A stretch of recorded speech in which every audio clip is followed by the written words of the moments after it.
Hello, and welcome to FinTech Impact. I'm your host, Jason Pereira. Today on the show, I have something a little outside the norm. We're not interviewing a fintech today. I'm actually interviewing an artist who made global headlines as being the first artist to sell a virtual home via a non-fungible token. If you don't know what that all means, don't worry, because we're going to explain it all. So the person in question is Krista Kim, founder of the Techism movement, global ambassador for Superworld, and creator of the Mars House, and basically a talented artist. And I brought her on the podcast to discuss how technology is changing both the distribution and implementation of art. And with that, here's my interview with Krista. Krista, thanks for taking the time today. Thank you so much for having me today. Happy to be here. Yes, well, small world. We have a friend in common of a Johnny Charles. And when he mentioned off the cuff that he knew you and you sold that house, I was like, okay, I need an introduction because I've been looking to cover NFTs on the podcast with someone who knows firsthand, and who better than someone who set a record. So we'll get into that. But Krista, tell us about what it is you do in a nutshell. Well, I'm a digital artist. I started creating digital artwork in 2013. I went and I did my master's in Singapore of fine art. And it was there where I decided to depart from painting. I was an expressionist painter. And I thought, well, light is the new ink. I was using my smartphone more than any other medium. I wasn't even writing anymore. I have terrible handwriting all of a sudden. And so, right. So everyone is like communicating through light on their screens. And so I became fascinated with the medium. And I was also observing how people were completely changing the dynamics of their social interactions because of social media platforms, and how those social media platforms were actually inferring culture, right? And how culture was changing the dynamics of how we interact. And it kind of, I knew that it would be a problem because algorithms have become the new religion, and algorithms are basically creating these, these vacuums, echo chambers of information where we are no longer communicating freely with consensus and dialogue. We are now only hearing the ideas that we want to hear, and that's not good for democracy, especially. So knowing this, and as an artist, I really thought, well, there are two things that need to happen. We need to basically ensure that people are free thinkers going forward in the 21st century and beyond. And how do you do that? We have to have a daily practice of meditation because we have to strengthen our prefrontal cortex. It's a muscle that actually keeps us as free thinkers so that we're not perpetually addicted to our phones. They're addictive devices. We don't want to be addicted. We want to be free thinkers and sovereign as human beings. Meditation ensures that. It's a scientifically proven method. And then, of course, you want to make sure that on a social level, that we have technology companies that are more humane. And how do you do that? You involve art and humanities in the boardrooms, and you have discussions and collaborations so that companies do not only have engineers and entrepreneurs, but also people who understand the human touch to make the companies more likable so that they're not blunt instruments of commerce only. And that is the Techism art movement. And I wrote the manifesto in 2014 with that in mind, because I knew the Capitol riots basically were a cathartic example of how social media can actually create such extreme tribalism that you have people who are so in their own bubble of information, there's a loss of actual reality and dialogue. And this is happening on social media platforms. So that's the foundation of my art practice: meditativeness and healing, and using the screen as a mode of humanity, bringing us together, and wellness. So at the end of the day, you talked about a lot of broader concepts there and how they affect your artwork. That's great. Let's give us some background here. And you're absolutely right. I mean, I'll just go back and touch upon the echo chamber concept of these companies wanted to increase engagement or increase profitability, but whoops, looks like we managed to create tribalism to the nth degree now, and filter bubbles where people only have to hear what they want to hear, to the point now where that's even manifesting itself in the offline world, where people are trying to create, even more extreme television channels that not only prevent by their point of view. It's one, if you want to be myopic, I mean, just take one point of view as opposed to trying to understand all sides of the equation. Anyway, that's a philosophical argument. We can go away from that, but let's get back to the core of why I brought you on. It's basically a discussion about NFTs, digital art, and the metaverse. So I'm going to very briefly jump into what an NFT is for those who don't understand. We have covered blockchain technology in the past quite frequently in the context of cryptocurrencies. So there's actually a couple of episodes we'll link to if you want to go back and get the 101 on how that works. But unlike cryptocurrencies, where the entire idea is to make transactions with them, potentially, which is something called fungibility, the ability to spend something in one place versus the other. An NFT, or non-fungible token, is a token that denotes value or ownership of something specific. And in this case, one of the biggest use cases for it thus far, as one of the more explosive ones, has been in the art realm. Now, of course, there was that auction at Christie's that set the record for digital art for, how much was that? Like 69 people. 69 mil. Jeez. Okay. Still, nevertheless, yeah, 69 mil. And then there was yourself who basically sold the first digital home online. And what was the price tag on that one? 512,000 US. Now, I'm sure the numbers that we were talking about are literally breaking people's brains because, we're used to a digital world where things are easily copied, right? And I will admit, I struggled with the Christie's auction too, because it's like, I can find screen captures of this thing anywhere, right? Like this is a two-dimensional representation of artwork. And I think that is something that is a lot harder to claim ownership over versus what you've done, which is a three-dimensional virtual scape. I think there's ownership is a little bit easier to understand in that context. And, I think the people who buy into NBA Top Shots will agree with me with that. But anyway, so talk to me about how you were already in the digital art world. How did you get into NFTs? What was the opportunity you saw that you clearly harvested? Well, clearly for me as a digital artist, especially, I found it very challenging where you can actually have your files and your precious artwork copied a gazillion times and you don't even know where it ends up. It could end up anywhere, really. So that vulnerability of the medium was a problem for me. So what I would do is I would print it. And then the printed version would be the actual art itself. However, the NFT, when I was researching for my own investments, Bitcoin and Ethereum, understanding decentralization and blockchain and smart contracts, I did the research and I looked for blockchain of art. NFTs came up. And then immediately I was like, wow, there's a place called superrare.com. And that's the market where I sold my NFT. I applied immediately as an artist and I became whitelisted for last February to mint my first NFT. For me, I thought, wow, this is actually giving the digital artist the power to actually sell their art properly as a rare piece of work, a one of one or a limited series, but you can actually control the rarity of it. And that's everything. That's everything for a work of art, right? Mm-hmm. But it also affords us the opportunity to market our work, show our work directly to the buyers and not have intermediaries. Get the gallery system and the traditional art system, they usually take between 40 to 50% of the artwork, usually upon sale. And if you could imagine the billions of dollars that goes to the intermediary section of the business traditionally, and that's almost eliminated with NFTs in the digital market. So it's a major shift, and it's almost a power shift into the hands of the creator, really. Well, you hit upon a couple of interesting notes on how the technology is disrupting this space. I mean, the first off, you had to print a piece of digital artwork in order to establish that kind of authentication of ownership. That isn't a problem screaming out for a solution. I don't know what it is. I created it in this medium, but that medium cannot be controlled. So therefore, I have to, in order to maintain ownership, transform it to another medium.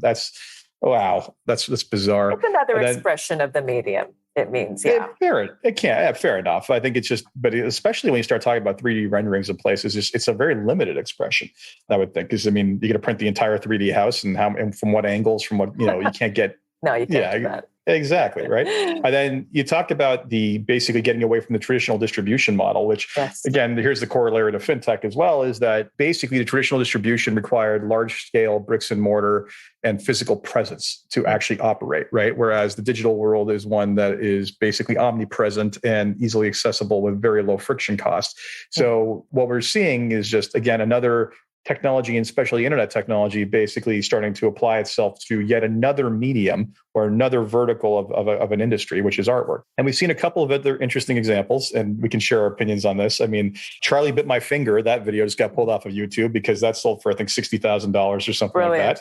That's good on them. And then the last one, although I shudder to think what the Baby Shark video is going to go for when they decide to pull that one. My daughter will freak. And then the last, there you go. And then the other one, this is the one I got into a debate with on Twitter because it drove me nuts, was someone NFT'd a Banksy and then destroyed the Banksy. And I was like, this is wrong. And then someone's like, well, Banksy would love this kind of stuff. You would totally do it. I said, if it's Banksy doing it, it's artwork. If it's you doing it, it's crime. Like, that's just wrong. Yeah, I agree. Exactly. Because I said, it's an expression of the times. You can only get away with that right now, at this period, at this moment. It wouldn't make any sense 5 years from now. It's about the timing. Absolutely. And I basically said, great, let's just shred the Mona Lisa while we're at it. I mean, like, let's just do that while we're at it. That won't work for a Mona Lisa for sure. But you could introduce fractional ownership of a Mona Lisa. Why not? This is true. That brings us to another part of the NFT space. So, traditionally with artwork. So, but before we get there, let's actually talk about someone buys a piece of digital art. There's still some ambiguity as to what necessarily is going to come with that digital artwork, right? Like, I mean, I think about that case of the Christie's sale. If he's got sole rights to it, good luck pulling every copy of that screen capture off of the internet, right? Like, what does that mean? So you can own the Van Gogh can exist in a museum as part of their collection, but you can also have a gazillion postcards out there. Right. The same difference. You don't own the actual image, but you own the actual original file. And that will be there's a difference, right? Between the NFT and a copy of the NFT, because it's just not written in the blockchain. And that may sound very weird to people out there, but that's written in the blockchain. So it is what it is. It's a cultural phenomenon. Well, I mean, it's at the end of the day, the reality is that people sometimes have a hard time wrapping their head around why would anyone do this sort of thing. But the ownership of digital assets is something that's actually been around for quite a long time. And the simplest example I have are games like Diablo or World of Warcraft, where even before there were markets that were built into these things, people were selling armor or weapons on eBay and transacting real currency and then meeting virtually to deliver on the actual product sold. So there is, as long as it's like anything else, people will, if you have a hard time understanding the value of crypto or the value, you may have a hard time understanding the value of hard currency. As long as two people agree that there's value to something, then there has value to two of them, right? Now, yes, in order for it to have substantial value, it typically needs to have a lot of people who believe that there's value to something. But it's, at the end of the day, as long as we're both willing to transact for it, it's not a question whether you want to believe it or not. It's still valid. So on that point, yes. And if you look at Mars House and you analyze why Mars House has become such a global story, is because it really is a marker of our time. And it is the harbinger for our augmented reality lifestyle that is coming around the corner. XR lifestyle, the metaverse. NFTs are going into the metaverse, and that is the next generation. So right now, what we see currently is a very nascent space, and it's not going to be the way it is going forward in 5 years. In 5 years, it's going to be completely immersed in a metaverse sort of experience of the art, where you have an app like Superworld, which is the AR interface of the world, and you can have a complete collection of NFTs that are 3D digital assets in your MetaMask wallet that you could upload into Superworld in your home, in your backyard, anywhere you want through your Superworld profile. And so museums can actually display beautiful, rare 3D sculptures and 2D artworks anywhere in real time and space within their actual physical location that guests can actually experience altogether. So it's an experiential shift going into XR, and that's where NFTs are going. So 3D digital assets are going to be like tattoos. People are going to be purchasing NFTs just like they do in Warcraft, just like they do in every other game. Mm-hmm. You could buy skins for your gun. Eventually, people are going to buy skins of their actual home. And they're actually going to be sitting in Mars House in XR, greeting people from all over the world in the metaverse, which is what I've been doing. Actually, Mars House is uploaded onto the Spatial app, and I'm actually having tours. People can actually come inside Mars House with their VR goggles on, walk around and experience it, the light and the sound and the atmosphere of Mars. So this is coming, and the technology is only going to get better and better, whereby one day it will be almost indistinguishable of what is a digital asset versus what is tangibly real.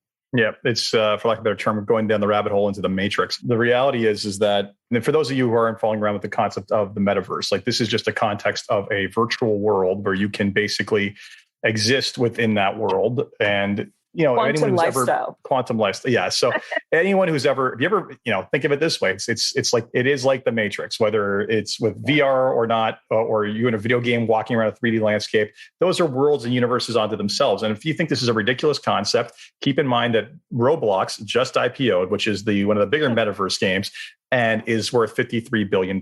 So this is a legitimate thing that's been attempted in many instances, like Second Life and other places like that. We just continue to see that evolution. And as VR becomes more commonplace, which it will be, and AR as well, then it's interesting. I think it'll be easier for people to understand 10 years down the road when they spend time with that kind of interface. And suddenly the value of something they see that isn't tangible is actually starting to become ever present to them.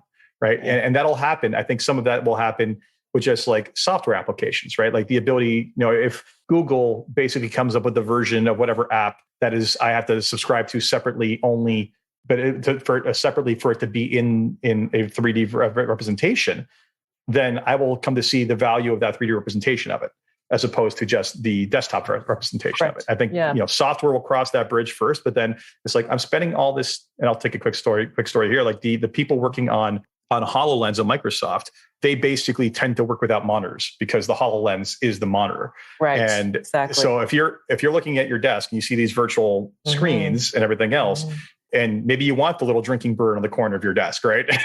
You can either buy a real one or you could have the virtual one. So whatever it is, like decorating your environment, people are going to want to do that. So I see how this may sound incredibly crazy and out there to some people, but even I think it was Gary Vaynerchuk said, if you think people in their phones right now is crazy, wait until they disappear into the metaverse for like a week at a time. That's just evolution. That's what he said. It's also generational. And I think that the generation that grew up with Roblox and Generation Alpha, which is even younger, they're more and more digitally native, and gaming in the metaverse are simply something that they want to experience. Like you have concerts now in the metaverse of major rap stars, and a lot of their fan base actually also prefer to get together and party in the metaverse for a concert. They actually want it. So having this duality of the physical and the XR experience is essential for brands moving forward in order to really connect with this generation and their communities in an authentic and meaningful way. It's a really great opportunity. Funny you mentioned that, because I just watched the episode of Mythic Quest where Snoop actually performs a virtual concert actually just on the weekend. So timing's accurate. So we've talked about, honestly, I think a lot of this podcast is going to be seen as out there for a lot of people. So the reality is when we come to the core of it, is that there's a virtual environment. Virtual environments are becoming more and more engaging and more desired to be participated in, especially amongst younger generations. It's only going to increase. And you are the harbinger in a lot of what you did as basically being someone, this is playing right into your wheelhouse, right? Like you're in digital art, and you are now positioned in a very great way to basically benefit from everybody's desire to decorate their lifestyle or basically create their places of going to in this space. So we have you probably didn't see this coming. Oh, I didn't see that. Yeah, I actually have so many companies coming to me asking me about the metaverse and NFTs, and I'm doing a lot of consulting, and it's just because they're asking me for help. And I happen to know the leading players like Superworld and all these other platforms and other leading designers and artists in the space in order to help execute, strategy. And it's just understanding and having, I also have kids who play in Roblox and I understand what they're into, right? So that is also an added bonus, because if you're not around kids,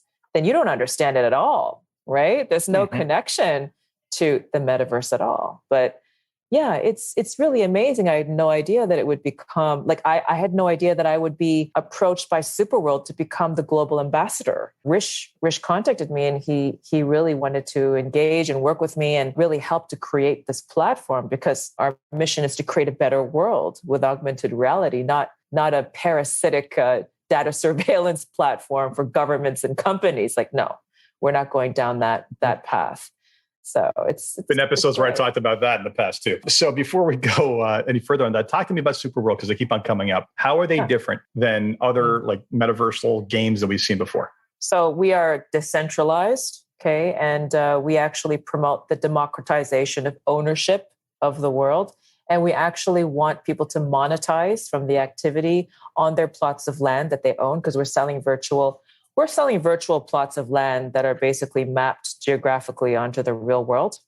And then we also have the actual interface that allows people to upload AR digital 3D assets into the real space. So you could imagine what concerts or Disneyland would be like with 3D digital NFTs, creating an immersive experience for you and your family. Like you could literally dance with Mickey Mouse, or you can raise a pet Simba, and you can wear the Elsa dress, right? And there are all kinds of incredible projects, because the Apple glasses are coming out in a year, and we all know what's going to happen. That's like the mechanical rabbit. Like it's who knows when they get there. But yeah, there's a rapid race towards building wearable, like long-term wearable glasses that provide AR. Yeah. And yeah, if Apple nails it, or anyone else especially if Apple nails it, next thing you know, it's everyone's going to have it. Well, think about how it's going to transform all of these industries. And many industries have become obsolete. Like, for example, fashion. Okay, fashion is going to be more sustainable. People are going to prefer to wear an overlay of digital fashion that has incredible interactivity and more like, it's just vivacious and it lives with you. You can create incredible ideas and just go out of this world, right? With the outfits that you wear. And imagine people are just going to be showing off their digital fashion, their sneakers, everything is going to be off the scale, creative and beautiful. And then you can also consider kids' birthday parties. You're going to have teddy bears popping out of cakes. You're going to have digital balloons. You're going to have fireworks. Instead of buying the real thing, you could just buy the experience in AR.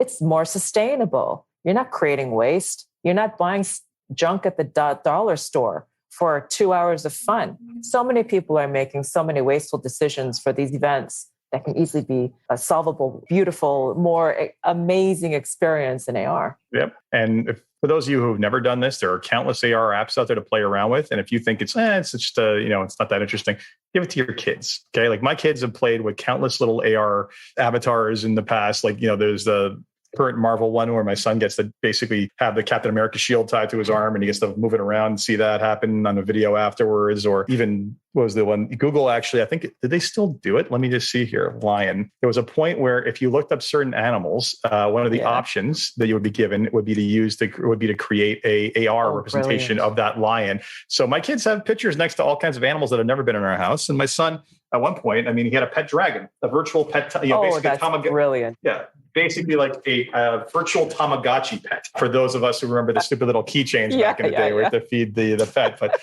like he had that thing and he had to maintain it because he had to clean up its poop. It was quite hilarious. Wow. But, it was it showed him some responsibility, but it was like all things, the kid drifts off it eventually. But these are the super early implementations of this stuff. And when you start to think about how much easier it would be if basically your interface was right in front of you at all times and adapted to the world around you. There's a reason why so much money is being spent by so many different parties in this space. It's because this is the next paradigm in user interface, and not just user interface, but I think you hit on so many user experiences that can be had. Exactly. And I would basically describe it as a portal into alternate dimensions of reality. And they all are reality because it's basically what we perceive. So it's really important to create responsible and things that make the world better and more beautiful, basically, and not have a cacophony of junk. So that's something that we're very mindful of at Superworld. And I particularly want to push that forward. I'm part of that. Fantastic. And for those of you who are looking to get your feet wet in this, I will suggest, if you really want to see just how much it can be disorientated or how much you can get lost in it, try one of these AR gaming not augmented reality, but VR gaming places. I will tell you, I remember the first time I went, we played for an hour, completely submersed in the entire thing. You take off the headset and you're still in the open warehouse that you started out in, and you are jarred. It is the most jarring experience to take that thing off and go from the world you spent an hour in to the world you were in before. Like you knew that's where you were. But when you're like, oh, there's the wall, I'm standing here, and you're just like, part of you is almost like, how did I even get here? And I still remember walking out, and I had this like look of daze on my face, and said to the guy, does everybody walk out of here looking like they just got hit by a truck? He's like, you'd be amazed. Like, most people just don't know what hit them the first time. I'm like, well, crazy. imagine our grandkids, they're all going to be quantum hopping like Doctor Who. And it's going to be like second nature to them, right? It's going to be insane. They're just going to have it as second nature, and education is going to reach a whole new level. Globalism. The fact that you can make friends and have play dates with kids in Egypt and visit the pyramids and learn all about it.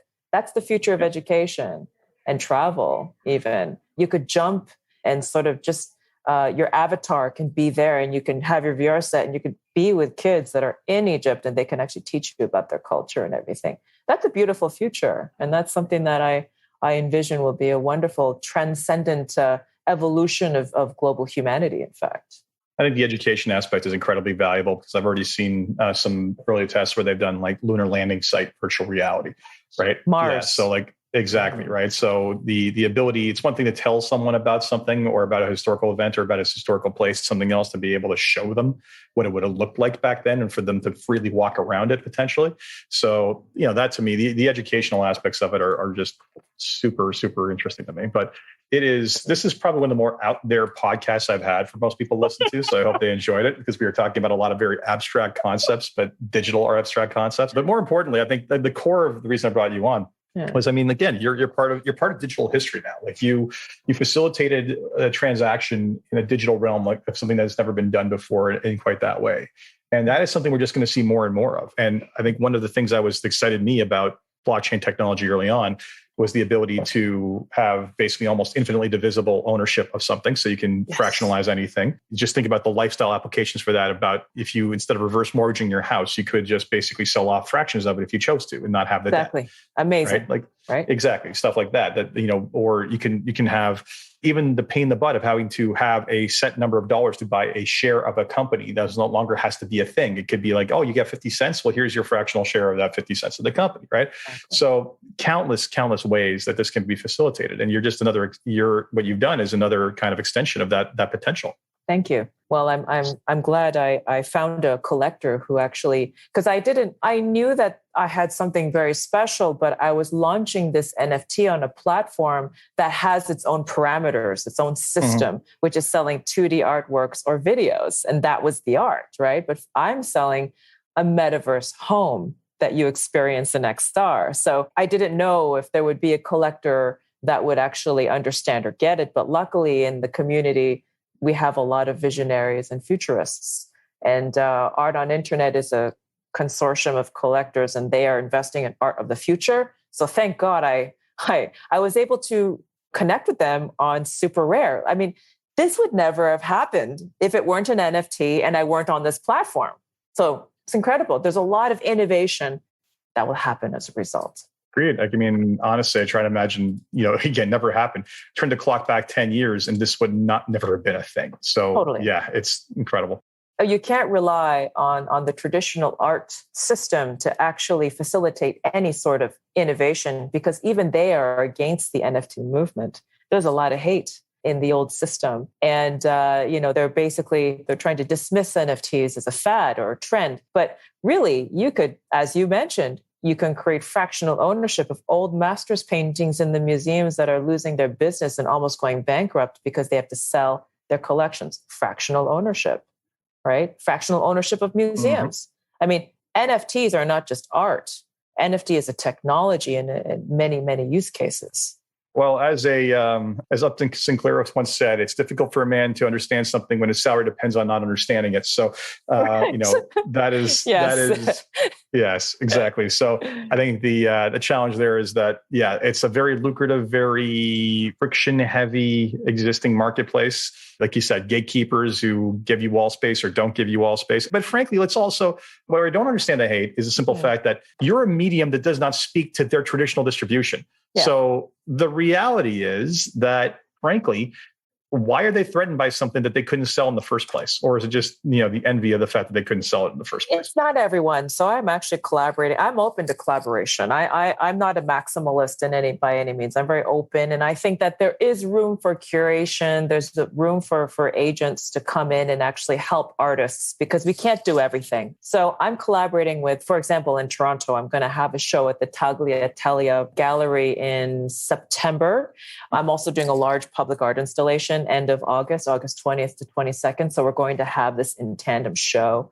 And I'm collaborating with them, and why not? I'm going to do an installation in their gallery so they can introduce their clients. And, we have to make a bridge between this extreme crypto revolutionary culture and our traditional system. We have to make a bridge, a happy medium, and create the opportunity to bring collectors into this realm of NFTs. I don't think that it's sustainable to only rely on the small number of whale collectors that are in the crypto art market currently. With all the millions of artists out there, I think that we have to have a healthy ecosystem, and that is facilitated through people who support the work. But I believe that the major change that we're seeing because of the NFT market is that their percentages are being lowered from 50%, maybe to 30 to 20%, something a little bit more fair to the creator. And also the resale royalties. NFT markets actually, for super rare, for example, where I am based, we get a 10% royalty per resale in the secondary market. And I think that tradition and that new system will be also adopted in the traditional art world where it hasn't.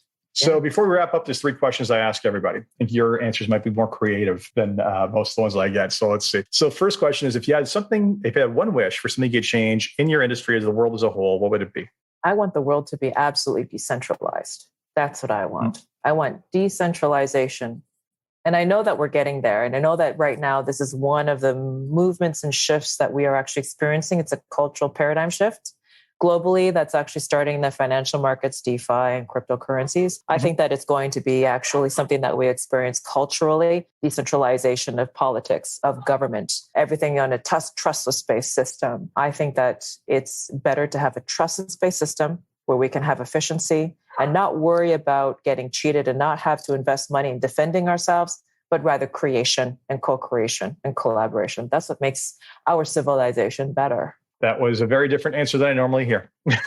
So that's predicted. The second question, and this one's a little bit different. I'd say normally the question is, what's been the biggest challenge in the company to where it is today? Now, we're not talking about you as a company, but talk to me about your career and what's been the biggest challenge you getting to the stage you're currently in your career thus far? Wonderful. So as a digital artist, it was kind of difficult to get mainstream art world support of my work. I mean, I was recognized as, of course, as a digital artist and that's all good. I did a collaboration with Lanvin in 2018, but really it was the traction and the interest was like very niche. But now, ever since COVID-19 happened, COVID-19 basically, it fast forwarded digitization of the world, right? So now digital is on the same level as physical art. And I think that it's seen now as an actual art form and not just a niche art form. So that's the most promising thing for me is actual recognition in the art world and in society, period, understanding my work. Because 7-8 years ago when I started, there were crickets. It was very, very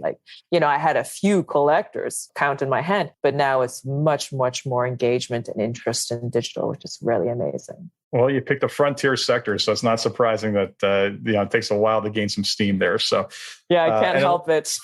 It's funny. And the last question about that I have for you is, what excites you about what it is you're working on and gets you up in the morning to keep on fighting the good fight?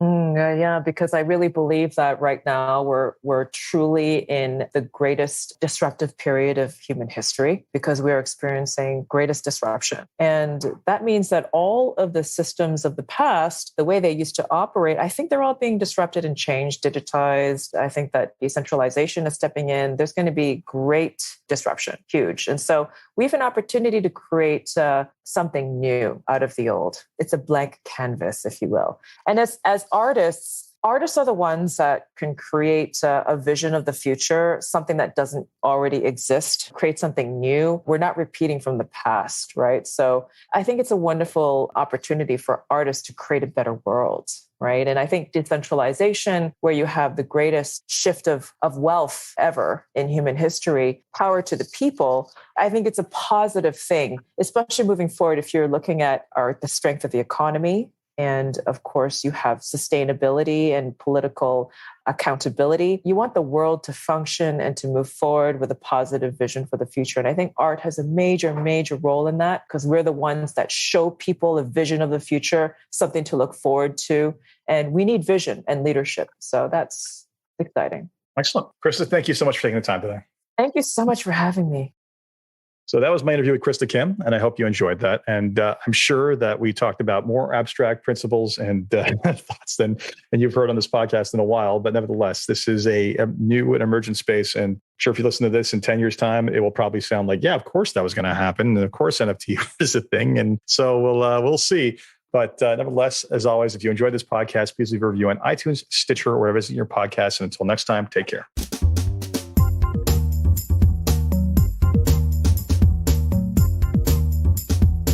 This podcast was brought to you by Woodgate Financial, an award-winning financial planning firm catering to high net worth individuals and their families. To learn more, go to woodgate.com. You can subscribe to this podcast on iTunes, Stitcher, and Google Play, or find more episodes at jasonpereira.com.